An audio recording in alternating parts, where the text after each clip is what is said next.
Hello and welcome to English Pathshala. आज हम करेंगे past perfect tense. So I hope कि जो आपकी टेंसेस की प्रॉब्लम्स हैं वो साथ के साथ सॉल्व हो रही हैं। If not, get in touch with me, right. So past perfect में पास्ट वी नो इज़ था एंड परफेक्ट इज हो चुका था, राइट। सो हमने जैसे प्रेजेंट परफेक्ट भी किया था जिसमें कोई चीज़ है जो उस वक्त के लिए I have finished my homework.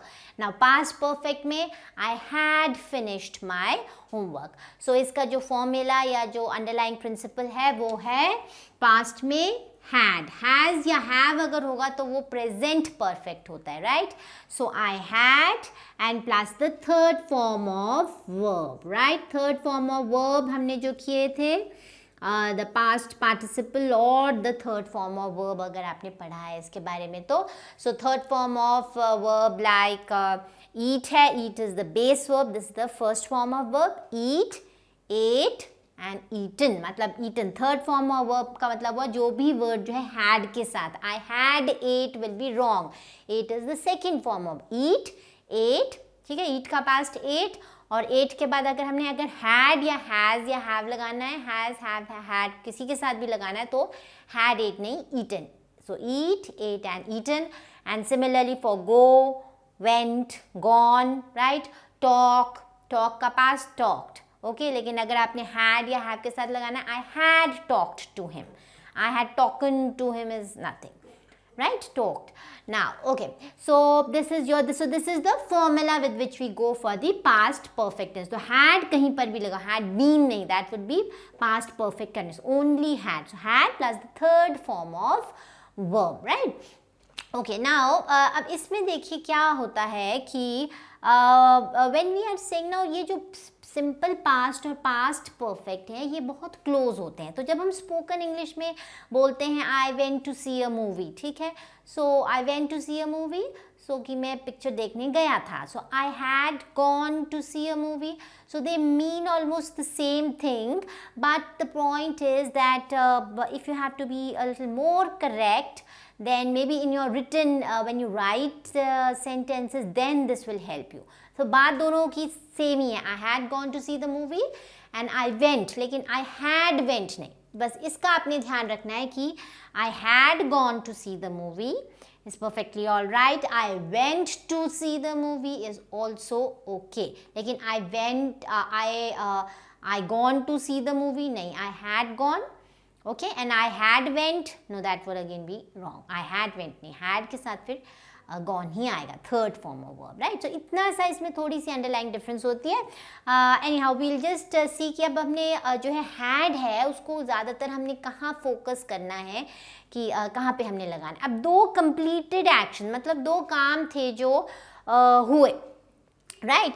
Now the teacher for example मैं दो आपको कंप्लीटेड एक्शंस बता रही हूँ, मतलब पास्ट में। अब पास्ट आपने कभी भी पास्ट टेंस में आप कोई बात बता रहे हैं तो आप अभी उस बात को बता रहे हैं जो हो चुकी है, राइट, जो अभी हो नहीं रही है, जो पास्ट में हो चुकी है। Is it clear? Okay, so now for example the teacher the okay, I think you wouldn't be able to see it. So the teacher, okay, the teacher left the class, ठीक है।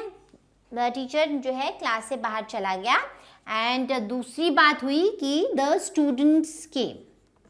अब ये दोनों बातें तो मतलब ये आपको सेंटेंस फॉर्मेशन है, स्पेशली फॉर द आइल्स और PTE students. So when you are making a little complex और कंपाउंड सेंटेंस तो आपको तब जो है थोड़ा when you don't have to make very very simple sentences तो आपको ये हेल्प करेगा द स्टूडेंट्स के, ठीक है। दो कंप्लीटेड एक्शंस हैं, ठीक है, क्योंकि अगर एक चल रहा है और एक हो चुका है तो फिर हम पास्ट कंटिन्यूअस यूज़ करेंगे, ठीक है। The teacher was coming when the students left, right? लेकिन हम बोल रहे हैं कि टीचर चला गया और बच्चे आ गए। तो अब यहाँ पे पहले जो अब आप जिस कंटेक्स्ट में बोल रहे हैं, अगर आप कहना चाहते हो इधर the teacher had left the class, okay, so the teacher had left the class before the students के, राइट। सो द टीचर, तो अब यहाँ पे दो कंप्लीटेड एक्शन है, जो पहले एक्शन है उसमें हमेशा हैड लगेगा। सो द टीचर हैड, तो पहले क्या हुआ, पहले जो है इस कंटेक्स्ट में मैं बोल रही हूँ कि हम बोल रहे हैं कि हम ये कहना चाहते हैं कि जब बच्चे आए तो टीचर जा चुका था। सो द टीचर हैड, तो पहले क्या हुआ, पहले टीचर जो है चला गया और उसके बाद बच्चे आए। So the teacher had left the class, ही, तो जो पहले चीज़ हुई उसके साथ हम हैड लगाएंगे। बिफोर मतलब स्टूडेंट्स के आने से पहले जो है स्टूडेंट जो है टीचर चला गया, ठीक है।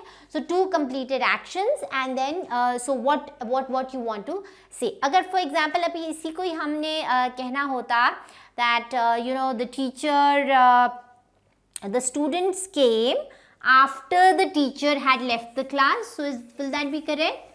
The students came after the teacher had left the class। अब इसमें भी यही हो रहा है कि पहले टीचर चला गया और उसके बाद स्टूडेंट्स आए, तो after the students had left the class की जो पहले चीज़ होगी उसके साथ हमेशा पहले हैड जाएगा, और जो दूसरी बात है उसमें सिंपल पास्ट आप लिखेंगे, right?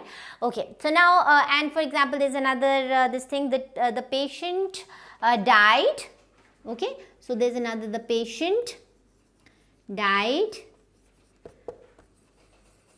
and the doctor came। अब ये दो चीज़ें हैं, completed actions हैं, okay, so the patient, अब हम कहना चाहते हैं the patient, पहले क्या हुआ, patient had died before the doctor केम, तो ये बिफोर हमारा यहाँ पे आएगा, बिफोर द डॉक्टर केम। अब ये हैड जो है आपके दो बार नहीं आएंगे, जो सेकंड बात है उसके साथ हमें जो है सिंपल पास्ट ही रखना पड़ेगा। तो पहला एक्शन है जो पहले बात हुई, सो पहले the patient died and the doctor came after that, so the patient had died before the doctor had come, नहीं before the doctor came, because हम ये पास्ट की ही बात बता रहे हैं, राइट। ओके, नाउ अब हमने ये कहा है कि जो है आपके एक के बाद कोई दो एक्शंस हों, लेकिन आपने जो है पास्ट परफेक्ट कहाँ नहीं लगाना है। सो इसका आपने ध्यान ये रखना है कि अगर जो है if there is any sequence of event, sequence of event मतलब आप जो है एक के बाद कुछ चीज़ जो है नरेट कर रहे हैं।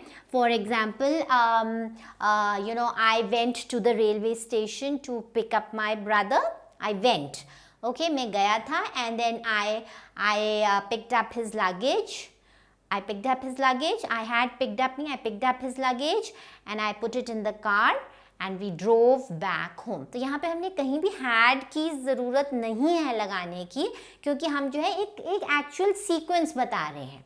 I went to the party with my friends, we enjoyed a lot and we ate snacks and we had cold drinks and then all of us went to our respective homes, ठीक है। तो अब जब एक particular sequence है तो आपको लगाने की ज़रूरत नहीं है। और दूसरी कंडीशन है कि जब आपका जो है कोई भी एक्शन हो रहा है साइमल्टेनियसली, दोनों चीज़ें मतलब साइमल्टेनियस मतलब दोनों चीज़ें साथ साथ हो रही हैं। So for example, when Rekha saw the child crying, she picked him up, ठीक है। तो जैसे जब उसने देखा उसने बच्चे को उठा लिया।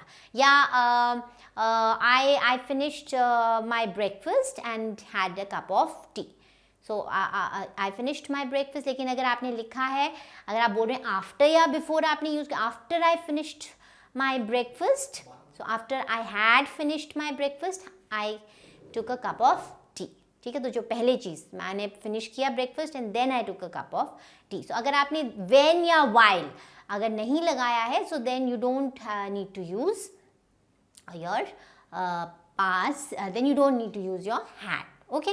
नाउ अगर सो दिस वॉज वन कि साइमल्टेनियस एक्शन जो हो रहे हैं, ठीक है। She was reading while I was playing, she was reading while I was playing, दोनों अपना अपना कर रहे हैं। सो देर इज़ नो कि बिफोर और आफ्टर या कोई जो है मतलब आगे पीछे वाला सीक्वेंस नहीं है।